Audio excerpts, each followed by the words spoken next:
Yes, your boy Crypto Blood.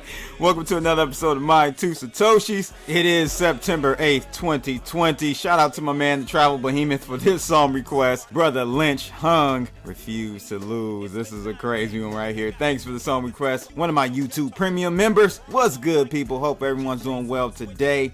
And welcome to another episode. Man, we've got a lot to talk about today. Polkadot doing a partnership with Chainlink. That is huge. I'll give you my thoughts on Polkadot. Many people have asked me. I personally don't own any of these tokens, so it'll be an unbiased opinion and assessment of the Polkadot blockchain. And we'll take a look at that partnership they've done with Chainlink. And that's the first partnership Chainlink has done outside of Ethereum on that as far as a blockchain. So this should give you some evidence towards why you should be looking at Polkadot. Even myself, I should be looking at and paying more attention to that blockchain. And so we'll read through that one out of you today. Also, less than 18 hours left for the SushiSwap. Remember, they actually paused that migration since there was some hiccup between Chef Nami and him leaving the project, essentially cashing out all of his coins. We talked about that on this past weekend's Off the Chain episode. I didn't think anything was wrong with it, to be honest with you. Thought it was fine. It was the dev share. He was the dev, sole dev on the project. It just so happened to blow up. The price of the tokens went insane. So, hey, he could have sold even higher than where he did. I think he came home with maybe 15 million. You know, from a PR perspective, timing wasn't that great. But morally and ethically, I don't think there was anything wrong with him cashing out. So I don't think that's a problem. But they paused the actual migration because the migration contract was connected to Chef Nami's. So they needed to recode that and make sure the migration was done through a multi-sig address. And so now they're back up and running with the migration. That happens in less than 18 hours. We'll take a look at the details on that and get your opinion on it. Are you still on that pool? I am. I'm making great returns, and at this point they've had 3 different audits, and I'm pretty confident in just letting the funds stay there, the LP tokens stay there and get migrated with the execution of the migration contract. So I'm cool, but we'll take a look at that Decrypt Media article regarding this whole situation. And lastly, there's data that shows that whales are loading up on Bitcoin. I personally think this is a very, very great opportunity for you. The risk reward is very low, and I'll show you that in the charts here in a second. But there is data that's showing that whales are loading up at these prices. So all 3 articles coming up on today's episode of My Two Satoshis. Let's get it. But before we start, if you guys find these types of videos informative, make sure you like, share, and subscribe, and click that bell to receive more videos like this. And before we get started, remember, I am giving away 1,000 Telos this Friday, and you just need to be a subscriber of the channel. Comment below with your Telos account and hashtag Telos, and you're automatically entered. However, I got something special this week. I had Douglas Horn on for a kicking a session last week. I'll be putting that video out today, most likely for the members, for the premium members. They'll see that. But he said, and he vouched that he would give an additional 1,000 Telos. So he's matching my amount for the Telos giveaway this week. So it's going to be an extra lucrative week for someone out there. So make sure you guys sign up. I'll be giving away 2,000 tokens this Friday instead of 1,000. So make sure you click that link in the description below, follow the instructions, create your account, and then leave a comment under any of my videos with your account name and hashtag Telos. And don't forget Dudex, sign up for that and get a free month of my algo service, automated trading. All you have to do is sign up, send me your API keys via email, and you will get automated trading with my algo on your Dudex account. And we're currently trading Bitcoin versus USDT and Ethereum versus USDT pairs. So Dudex.com, link in the description below. But if we take a look at this heat map, it is slightly red in all of the majors. Bitcoin down 1.15%, trading just above that 10,000 marker, 10,028 bucks. That's a very critical area. A quadruple zero number, 10K, that's a big psychological number. So we're holding that so far, and I'll give you some more intel on that when we look at the charts. But Ethereum's down 2.5%, trading at 337 bucks. We got Litecoin down 1.7%. $47.08. EOS is down also pretty heavily, 3.3% down, trading lower than that $3 handle, $2.71. However, Tron up 11%. Wow, trading at 3.5 cents just about. Binance token is up 3.5%, but Link getting hit hard even more today. And this is, again, these are the areas, 5% down the day. This is a buy day for me. This will be a blood buy in my category, and maybe I'll take a look at what my blood buy was over the weekend here in a second. But overall, pretty much on the red side today, guys, and that's the opportunity to buy, in my opinion. Never buy on a green day. And if we look at the charts right now, I told my YouTube Telegram members last night that we will see a breakout an hour before it happened, and sure enough, it did break out, but I couldn't predict a slam or a rejection at the 10,400 or just about 10,500 level, and that's exactly what happened.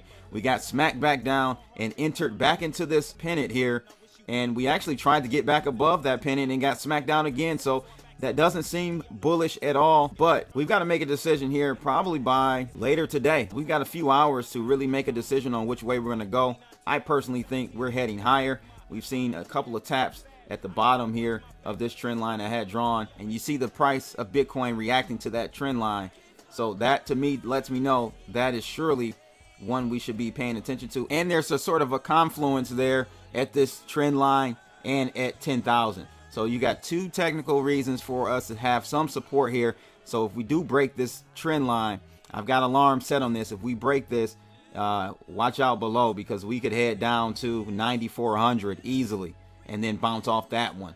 So that could be a possibility, but I'm banking on us heading higher. You never try to predict the markets, you just react to the markets. And so if we break this trend line, then you need to get out the way if you're an active trader and wait to buy back in maybe at the 94, 93 area. So my blood buy over the weekend was Unipower. This is a token that runs basically in conjunction with Uniswap. I bought it at $1.49. It is now down.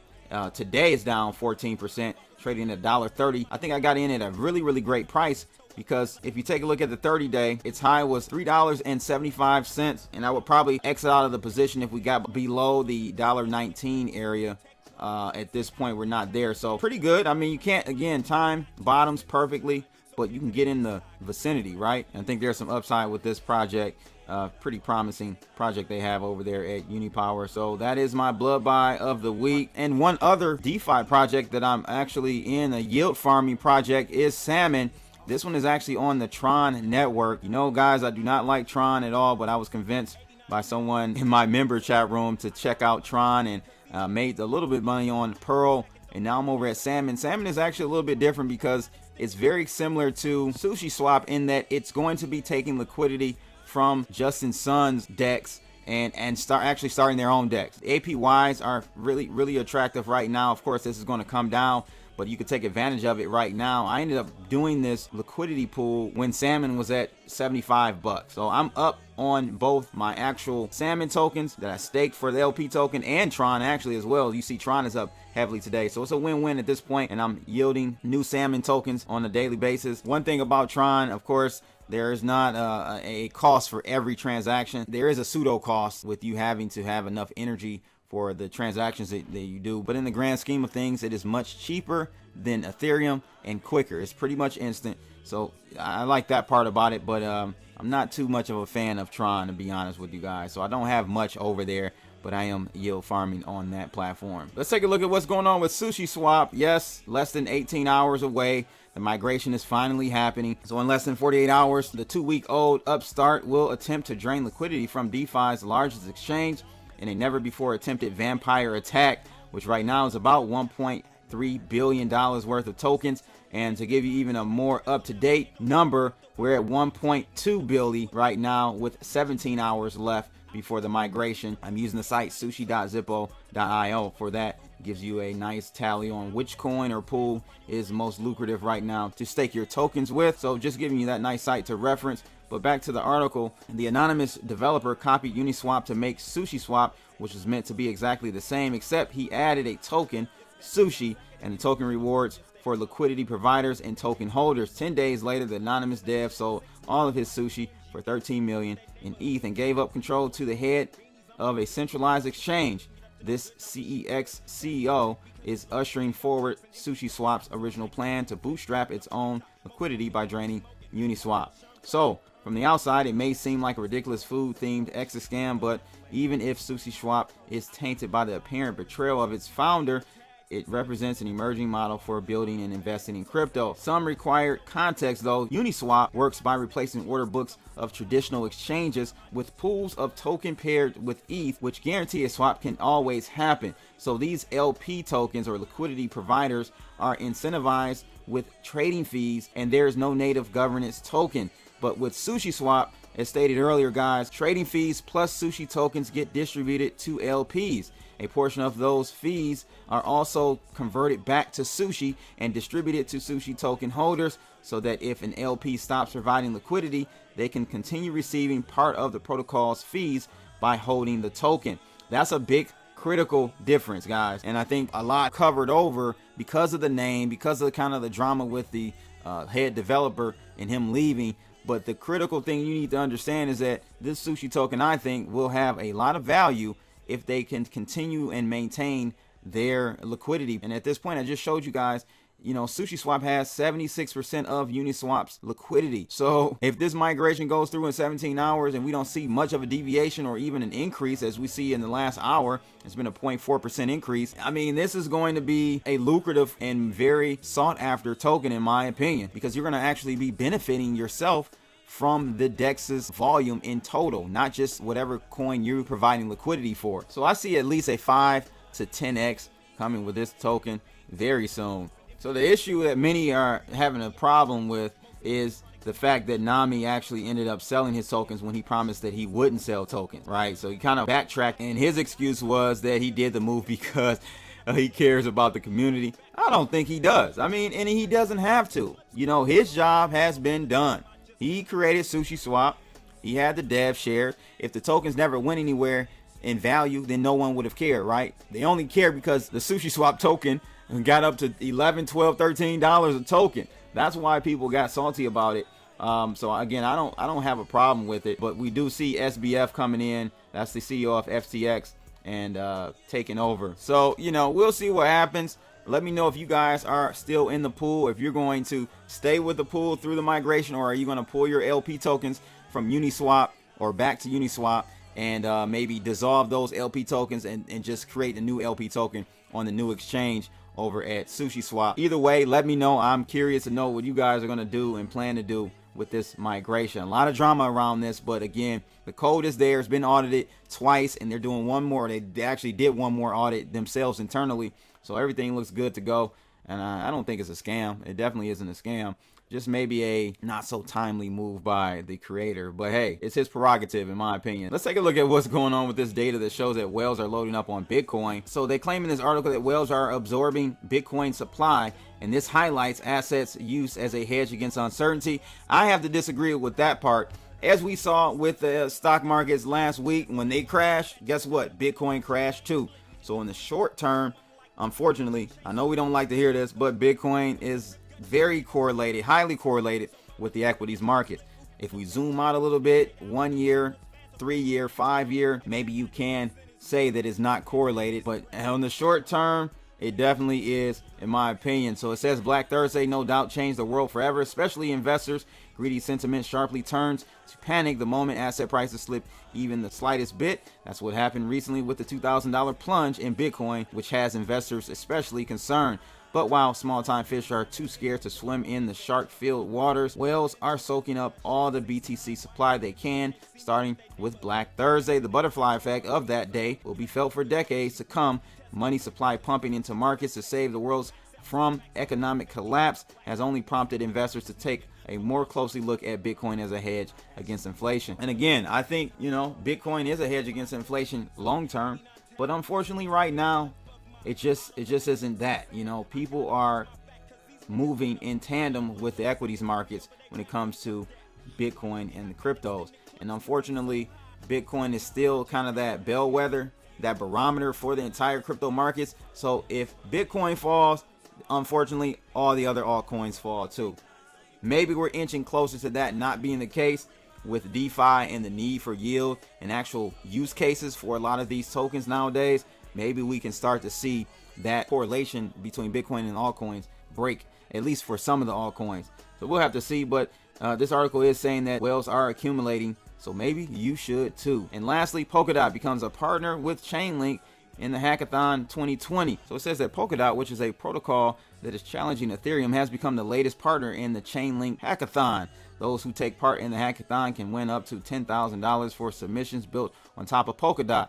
So Chainlink Hackathon 2020, a virtual event that is meant to foster the development of smart contract applications in decentralized finance, NFTs, games, and other crypto projects, was announced back in August, and its winners have an opportunity to win $40,000 worth of prizes in the Link cryptocurrency. So here's a breakdown of the prizes here. Grand prize is $8,000 in Link, top DeFi project $4,000, top gaming or VRF project $4,000, and top anything goes project $4,000. Not a lot of money if you ask me, but apart from Polkadot, other prominent projects such as Tezos and Loopring are offering their sponsored rewards. All participants are eligible to register up until September 27th. So back in February, Polkadot became the very first Chainlink non-Ethereum customer to integrate its oracles. Polkadot described it as a critical step in the development of the parachain technology that aims to connect different blockchains. And the interesting thing, many may not know that Polkadot was actually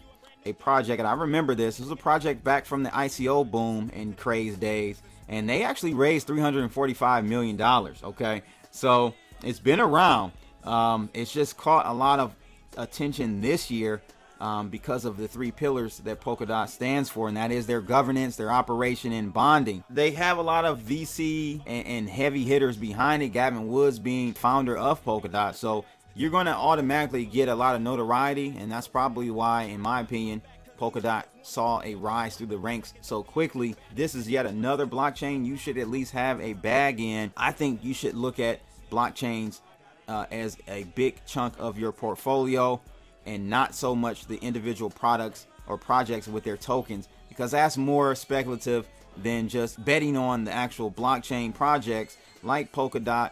Hedera, I'm going to look into Polkadot, but Hedera, Telos, EOS, those are great blockchains to invest in and kind of ride the wave of all this stuff that's coming to blockchain, right? That way you don't have all your eggs in betting on one project to make it and be the next Google.